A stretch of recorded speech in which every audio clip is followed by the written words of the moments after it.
우리 이재명 정부 또 그 이재명 정부에서 대통령을 보좌해서 국정을 이끌어야 할 국무총리의 책임과 역할은 실로 크다 할 수밖에 없지요. 그런데 마치 방금 대통령님의 그 병역 문제나 이런 것을 끼워서 이렇게 들고 오는 것 정말 무슨 대선 불복도 아니고, 또 요새 국민의힘 쪽 의원들이나 그 진영 사람들이 하는 말이 있습니다. 민주당 지지자들은 윤석열 정권이 탄생됐을 때 비록 대선 졌지만 나라가 잘 되길 바랬다. 그런데 국민의힘은 대선에 지니 대선 불복의 마음으로 이 정부가 정말 잘 되면 어떻게 할 거냐를 걱정한다고 하는데 사실이 아니길 바랍니다.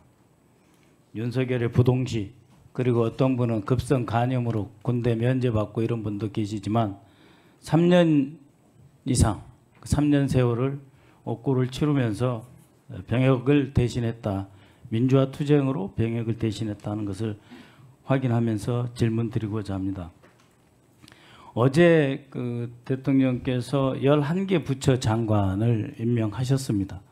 상당히 파격적이면서 동시에 그 약자의 눈으로 미래를 본다 하는 그런 개념, 그런 비전과 컨셉이 상당히 살아난 두드러지는 그러한 그 장관 임명이었다고 생각을 하는데, 이 과정에서 총리 후보자께서 보시기에는 이재명 정부가 내란 정권의 그 모든 분야에서 걸친 그러한 그 악폐와 부정적 여파를 극복하면서 나아갈 수 있는 비전과 정책의 토대를 마련했다라고 저는 생각합니다만, 총리 후보자께서 보시기에 이번 그 장관 임명의 성격, 그리고 우리 정부에 나아갈 방향을 어떻게 그리고 있다고 보시는지 설명이 좀 필요할 것 같습니다. 네, 우선 아까 앞선 의원님 질의에서 있었던 제가 군에 가지 못했던 것은 1980년대 민주화운동 때문에 근 3년 정도 감옥에 갔던 것, 광주 민주화운동의 진실을 알리는 과정에서 그렇게 되었다 하는 점을 다시 환기시켜 주셔서 감사드립니다. 조금 전에 존경하는 박선원 의원님께서 성경 말씀을 주셨는데, 개인적인 배경상 제가 학교라든가 여러 가지 배경상 기독교적 배경과 그런 믿음이 있습니다만은 지금까지 오는 데 있어서는 그런 특정한 종교라기보다 많은 사회에 좋은 선배나 원로 또는 각 조교의 뜻있는 분들의 말씀이 큰 도움이 되셨다 하는 말씀을 다시 한번 제가 새기면서 앞으로 잘 하도록 하겠습니다. 그 이번에 대통령님께서 발표하신 일부 내각 그 예정자들에 대한 것을 보면, 첫째는 인사원칙에 대해서 이미 말씀하신 대로 실력 위주로 하겠다라는 것이 이미 드러난 대통령실 구성 등을 포함해서 일관되게 드러나고 있는 것 같습니다.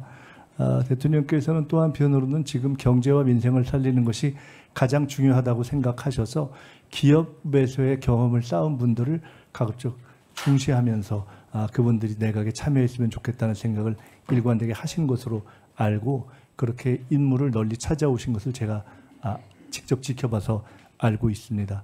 동시에 국회에서 함께 활동하시던 의원님들도 다수 참여하시게 됐는데, 그것은 인수위도 없이 출발해야 되는 그러한 정부의 성격상 국회와 긴밀하게 협력하면서 상당한 리더십을 갖고 활동하는 데 있어서 국회의원들이 결과적으로 보면 잘하더라, 이런 평가와 경험에 기초하신 것이 아닌가 싶습니다. 그 외에도 여러 가지가 있겠습니다만은 근본적으로 국민공모제라는 방식을 이번에 제기하고 현재 진행하고 있는 것으로 보여지듯이 어떻게든 정치는 국민이 한다라는 철학에 입각해서 내각도 구성해 가려는 그러한 뜻을 갖고 계신 것으로 알고 있고, 민노총 출신의 노동부 장관이 처음으로 이렇게 등장한 것도 이것이 한편으로는 기업의 경험을 중시하면서도 우리 사회의 진보적 목소리를 반영하려는 그러한 균형 감각이 반영된 것이 아닌가 이렇게 생각합니다. 네, 그렇게 그 경제 그리고 미래지향적인 그 부처에 대해서 과감하게 능력 유지에 새로운 인선을 하면서도 동시에 외교, 국방 통일은 매우 원숙한 경제에 이른 분을 네, 맞습니다. 가만히 있어 보세요. 가만히 있어 보세요. 잠깐만요. 잠깐만요 좀. 그러니까 이야기 들어보시고 그러세요. 예, 말씀하세요. 예, 3분. 제가 그렇게 그런 말씀 마십시오. 예, 본인이 지금 댓글이나 내용들 확인하고 말씀하셔야 되고 제가 그동안 인상 발언은 인사검증위원회에 대해서 부당한 공격이라고 생각했지만 그래도 대승적 관점에서 객관적으로 검증하기 위해서 저는 한 번도 모욕적인 언사를 쓰거나 무리한 얘기를 한 적이 없습니다. 또 후보자의 유학 비용을 얘기할 때도 다만 유학 비용에 지금 자금 출처가 전혀 확인이 안 되기 때문에 최소한의 확인만 요구했을 뿐입니다.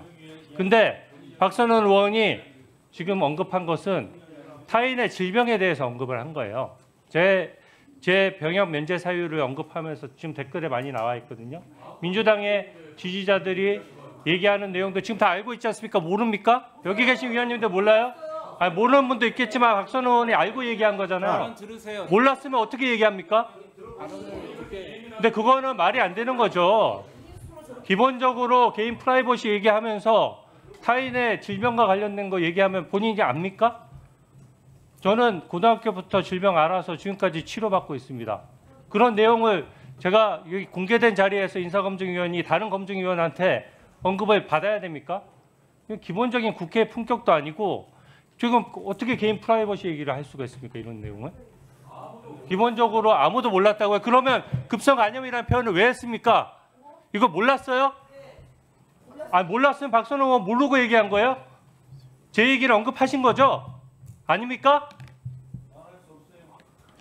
사람에서 이거 사과해야 될 사안이고요.